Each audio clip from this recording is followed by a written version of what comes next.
குருடி சரணம். யூடியூப் நண்பர்கள் அனைவருக்கும் அடியேனின் அன்பான வணக்கங்கள். நான் உங்கள் குருமணிகண்டன் பேசுகிறேன், பொள்ளாச்சியிலிருந்து. திருக்கணித பஞ்சாங்கத்தின்படி வரக்கூடிய ஜூன் மாதம் மீனராசி அன்பர்களுக்கு என்ன மாதிரியான பலன்கள் நடக்க காத்திருக்கு அப்படிங்கிற விஷயத்தை இந்த பதிவில் பார்க்க போகிறோம். பாசிட்டிவ் நெகட்டிவ் ரெண்டுமே பார்த்துடலாம். நெகட்டிவ் ஏதாவது இருக்குது அப்படின்னா அதை எப்படி பாசிட்டிவாக மாற்றிக்கிறது, அதற்கான வழிபாட்டு முறைகள் என்ன, அதை எப்படி செய்யணும் அப்படிங்கிற எல்லா விதமான விவரங்களையும் விரிவாக தெளிவாக டீட்டெயில்டாக அந்த பதிவில் பார்த்துடலாம்.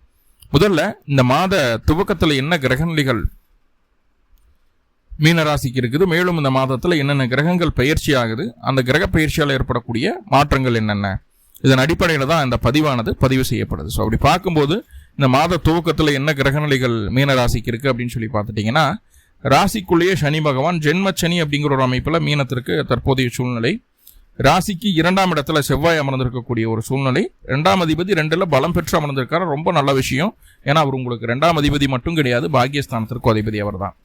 ராசிக்கு 3ஆம் இடத்துல சூரியன், 6ஆம் அதிபதி 3ல் இருக்கிறார், தப்பில்லை. சூரியன் எப்போதுமே மீனத்திற்கு பெரிய பாதகங்களை செய்ய மாட்டார் அப்படிங்கிறதான் உண்மை. சூரியன் இருக்கலாம், தப்பில்லை. ராசிக்கு 4ஆம் இடத்துல புதன், சுக்கிரன், குரு. 4ஆம் இடத்துல புதன் ஆட்சி பலத்தில் இருக்கக்கூடிய சூழ்நிலை. ராசிக்கு 6ஆம் இடத்துல கேது பகவான். இந்த கிரக நிலைகளின் அடிப்படையில் தான் இந்த மாதமானது பிறக்குது. ராசிக்கு 12ல் ராகு பகவான் இருக்கார். ஸோ அதை சொல்ல மறந்துட்டேன். ஸோ இந்த கிரக நிலைகளின் அடிப்படையில் தான் இந்த மாதமானது பிறக்குது. மேலும் இந்த மாதத்தில் என்னென்ன கிரகங்கள் பயிற்சி ஆகுது அப்படின்னு சொல்லிட்டு பார்த்துட்டோம்னா, முதல் பயிற்சி ஜூன் மாதம் 2ஆம் தேதி, மிக முக்கியமான பயிற்சி. மீனத்திற்கு விடிவு காலத்தை தரக்கூடிய பயிற்சி குரு பயிற்சி. உங்களுடைய ராசிநாதன் குருவினுடைய பார்வையில் கடந்த 7-8 வருடங்களாக குரு பார்வை உங்களுக்கு இல்லவே இல்லை. குரு எப்போ 10ஆம் இடத்துக்கு வந்தாரோ அப்போ இருந்து குரு பார்வை உங்களுக்கு இல்லை. அப்புறம் ராசிக்குள்ள வந்திருப்பார், ஜென்ம குருவாக இருக்கும். 2, 3, 4 பாவங்களில் பயிற்சி ஆகும்போது கூட குரு பார்வை இல்லாமல் இருந்திருக்கும். ரொம்ப நாளுக்கு அப்புறம், நீண்ட நாளுக்கு அப்புறம் உங்களுடைய ராசிநாதன் குரு உங்களை பார்க்கிறார். சும்மா இல்லை, உச்சம் பெற்று பார்க்குது, பலம் பெற்று பார்க்கிறார்.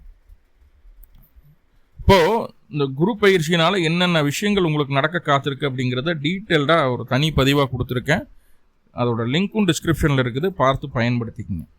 அடுத்ததாக ரொம்ப முக்கியமான பயிற்சி, குரு பயிற்சியை காட்டிலும் சுக்கிரனுடைய பயிற்சி ரொம்ப ரொம்ப முக்கியமான பயிற்சி. ஏன்னா சுக்கிரன் உங்களுடைய ராசிக்கு 3-8க்கு அதிபதிங்க. அப்படிப்பட்ட கிரகம் ராசிக்கு 4ஆம் இடமான சுகஸ்தானத்திலிருந்து 5ஆம் இடமான பூர்வ புண்ணிய ஸ்தானத்துக்கு பயிற்சி ஆகிறார் ஜூன் மாதம் 8ஆம் தேதி.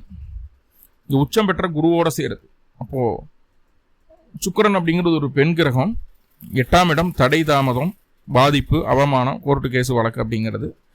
குருவோட நிற்கிறதுனால அந்த பாவ ஆதிபத்தியம் நீங்கி சுப ஆதிபத்தியமாக மாறுதங்க, உச்சம் பெற்ற குருவோட இருக்கிறதுனால. அப்போ அந்த தடைகள் எல்லாம் நீங்குது, உங்களுடைய ஆசைகளெல்லாம் நிறைவேற போகுது அப்படிங்கிறத சொல்லுது இந்த கிரக சூழ்நிலை.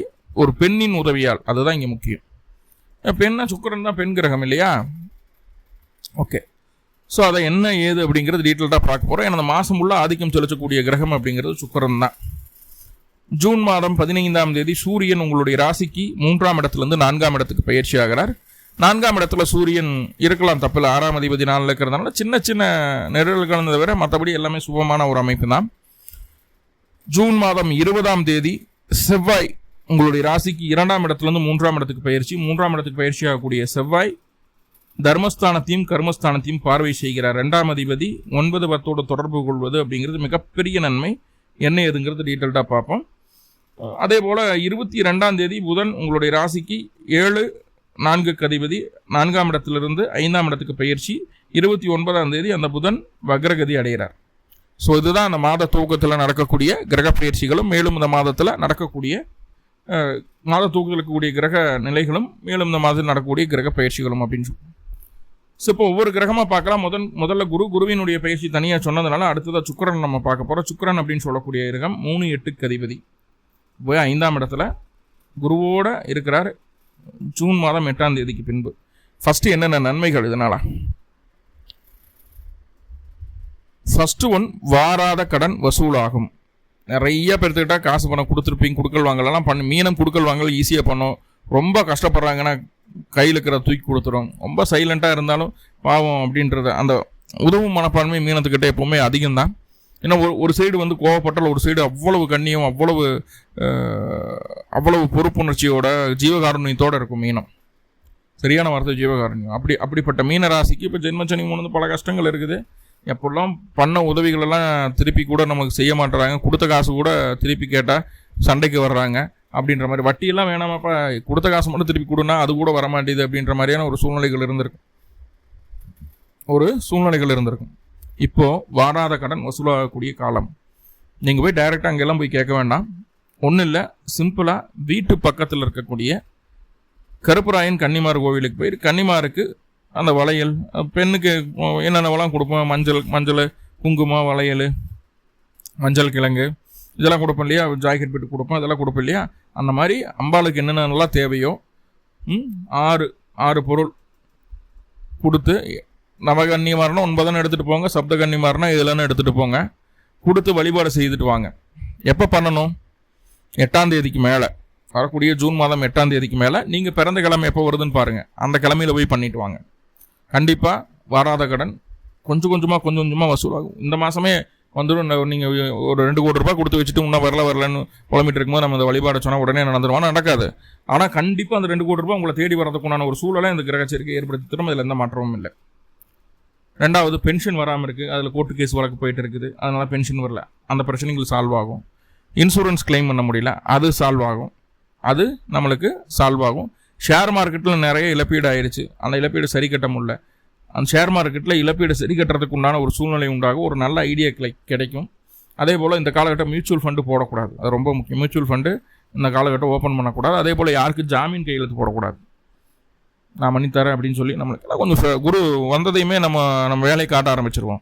குரு ராசியை பார்க்கும்போதே மனசுக்குள்ளே அந்த குருவினுடைய எண்ணம் பூரா மனசுக்குள்ளே வந்துடும். இல்லையா, கஷ்டமா இருந்தா நான் பண்ணுறேன் அப்படின்னு சொல்லி போய் தான் மீனை மாட்டிக்கிறது. இப்போவும் அதை பண்ணிடாதீங்க. ஜாமீனுக்கு போயிடாதீங்க. யாருக்கு ரெக்கமெண்டேஷனும் வேண்டாம். ரைட்? சாட்சி கையெழுத்து போகிறது நோ, கூடாது. சின்ன விஷயமா இருந்தாலும் பண்ணாதீங்க. ரைட்? அது பெரிய லெவலில் பாதிக்கும். ஓகே, உங்கள் மேலே ஏதாவது கோர்ட்டு கேஸு வழக்கு பிரச்சனைகள் பெண்டிங் இருக்குதா? அது இந்த காலகட்டம் தீர்றதுக்குண்டான வாய்ப்புகளை வச்சு அந்த கேஸில் நம்ம எப்படி அது வந்து வெளியில் வரலாம் அப்படிங்கிற ஒரு நல்ல ஒரு க்ளூ கிடைக்கும், நல்ல ஒரு பாயிண்ட் கிடைக்கும். உண்மையாகவே உங்கள் பக்கம் நியாயம் இருந்ததுன்னா இந்த மாதமே அதுலேருந்து வெளியே வர்றதுக்குண்டான சூழல் ரொம்ப அதிகம். தொழில் ரீதியாக நிறைய கஷ்டப்பட்டுட்டீங்க. தொழிலில் இருந்து வந்த தடைகளோ பகைமையோ எதிர்ப்புகளோ குறையிறதுக்குண்டான வாய்ப்புகள் அது ஏற்படுத்தி தருது. எடுக்கக்கூடிய கடினமான முயற்சிகள் உங்களுக்கு சாதகமாகும். நிறைய பேர் இந்த காலகட்டம் 2 வீலர் வாங்குவீங்க. அதே போல் வந்து ஆடை ஆபரண சேர்க்கை உண்டாகுது.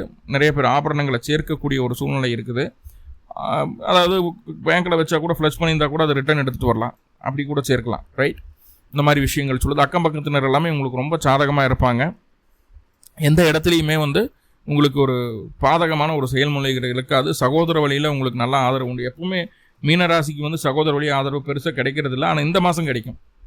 கெட்டவங்க கூட உதவி பண்ணக்கூடிய சூழல் சகோதரம் பண்ணாதான் என்ன, சகோதர வழியில் ஆதரவு உண்டாகக்கூடிய ஒரு சூழ்நிலையை சொல்லுது.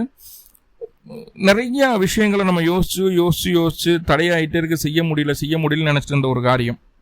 உங்களுடைய சுயஜாதகப்படி எது வேணாலும் இருக்கலாம். வீடு கட்டுறதா இருக்கலாம், காலி நிலம் வாங்குறதா இருக்கலாம், இல்லை கல்யாணம் பண்ணுறதுக்கு முயற்சி எடுத்துகிட்டு இருக்கலாம், குழந்தை பேருக்காக ட்ரை பண்ணிகிட்டு இருக்கலாம். இப்படி ஏதோ ஒரு விஷயம் உங்களுடைய தேவையை பூர்த்தி செய்து கொள்ளக்கூடிய நியாயமான தேவைகளை பூர்த்தி செய்யக்கூடிய விஷயங்கள் நடக்காமல் போயிட்டு இருந்துன்னு வைங்க. மீனத்திற்கு அதாவது ஆசைகள் நிறைவேறாமல் நின்ற ஆசைகள், தேவைப்படக்கூடிய ஆசைகள் அப்படி இருந்ததுன்னா அந்த ஆசைகள் நிறைவேறுவதற்கு ஒரு சூப்பரான ஒரு டிப்ஸ் சொல்கிறேன். இந்த மாதம் 8ஆம் தேதிக்கு மேலே அதை செய்யுங்க.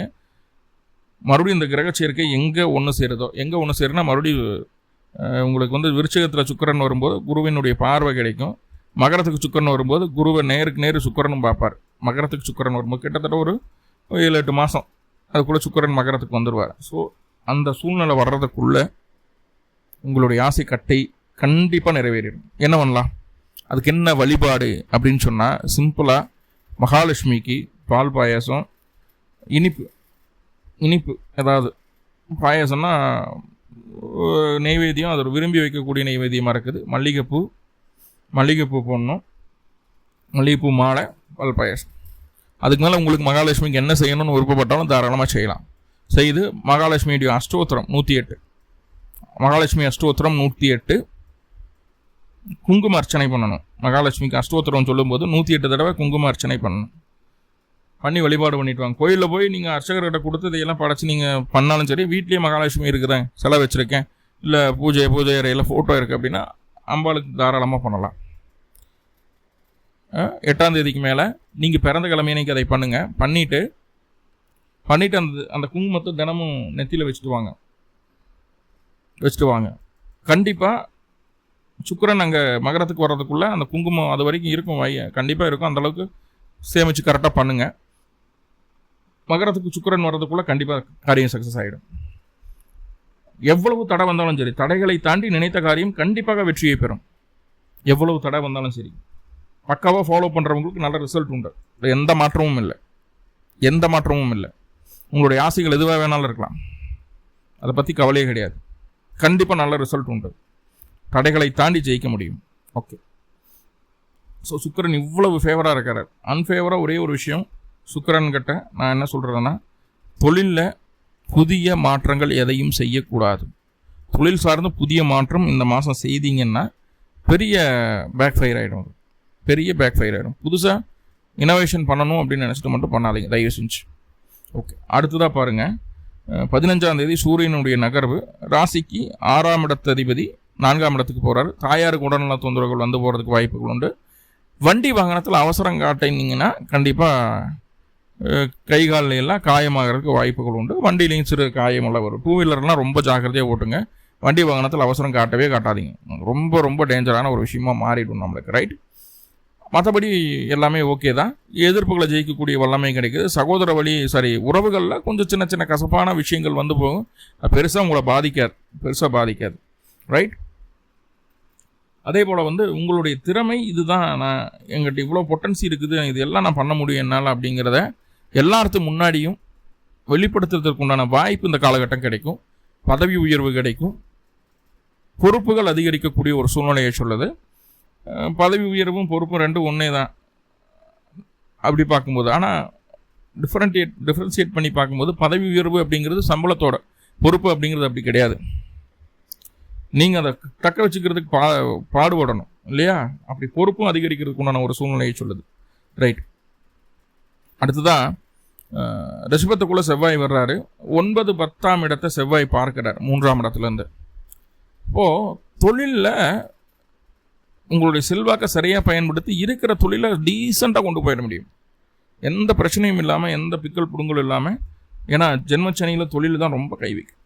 எந்த பிரச்சனையும் இல்லாமல், எந்த பிக்கல் புடுங்கலும் இல்லாமல் டீசெண்டாக இருக்கிற சூழ்நிலையை சரியாக சமாளித்து கொண்டு போயிட முடியும் இந்த மாதம். ஆனால் புது மாற்றங்களை செய்ய வேண்டாம் அப்படிங்கிறது இன்னொரு தடவை ரெக்வஸ்ட்டாக சொல்லிடுறேன். புது இனோவேஷன் கொடுக்குறேன், நிறைய பேர் புதுசாக தொழில் ஆரம்பிக்கிறேன்னு கூட மாதம். ஜென்மச்சனி குரு பார்வை கிடச்சிருச்சு இல்லையா? அப்போது ஆரம்பிச்சிடலாம் ஓகே அப்படின்ட்டு நிறைய ஜோசியர்கள்லாம் குறித்து கூட கொடுத்துருப்பாங்க. ஜூன் மாதம் 2ஆம் தேதிக்கு மேலே குரு பார்வை உனக்கு வந்தாச்சு, சனி அங்கே தான் இருக்கிற, சனியெல்லாம் ஒன்றும் பண்ண மாட்டார், தாராளமாக ஆரம்பிச்சுக்கோ அப்படின்னு குறிச்செல்லாம் கொடுத்துருப்பாங்க. நோ, எந்த இனோவேஷனும் பண்ணக்கூடாது தொழிலில். ரொம்ப கவனமாக இருங்க இந்த மாதம், ரைட்? அடுத்ததாக பார்த்துட்டிங்கன்னா புதன் பகவான். புதன் அப்படின்னு சொல்லக்கூடிய கிரகம் 7 நாளுக்கு அதிபதி. 4ஆம் இடத்துலேருந்து 5ஆம் இடத்துக்கு 22ஆம் தேதிக்கு மேலே வர்றார். நிறைய பேருக்கு லவ் மேரேஜ் ஆகிறதோ, வாழ்க்கை துணை நம்மளுக்கு பிடிச்ச மாதிரியான வரணும் பார்க்கறதுக்குண்டான ஒரு சூழ்நிலையோ கிடைக்கிறதுக்கு வாய்ப்புகளை சொல்லுது. அதுவும் நம்மளுக்கு ஒரு சாதகமான ஒரு சூழல் தான். கணவன் மனைவிக்குள்ளே இருந்து வந்த கருத்து வேறுபாடுகள் நீங்குது. 2 பேர்த்துக்குள்ள ஒரு நல்ல ஒரு அந்யோன்யம் உண்டாகுது அப்படிங்கிறத சொல்லலாம்.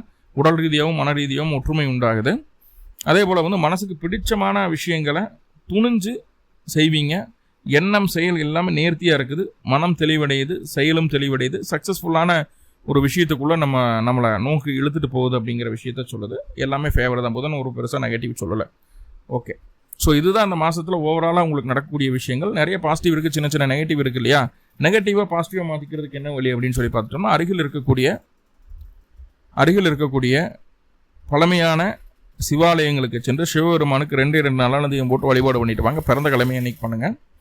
மேலும் உங்களுக்கு நல்லதெல்லாமே நடக்கணும்னு சொல்லி எல்லாம் பல பரம்பொருளை பிரார்த்தனை பண்ணிட்டு இந்த பதிவை முடிச்சுக்கிறேன். நன்றி நண்பர்களை, நன்றி. வாழ்வளமுடன். திருச்சிற்றம்பலம்.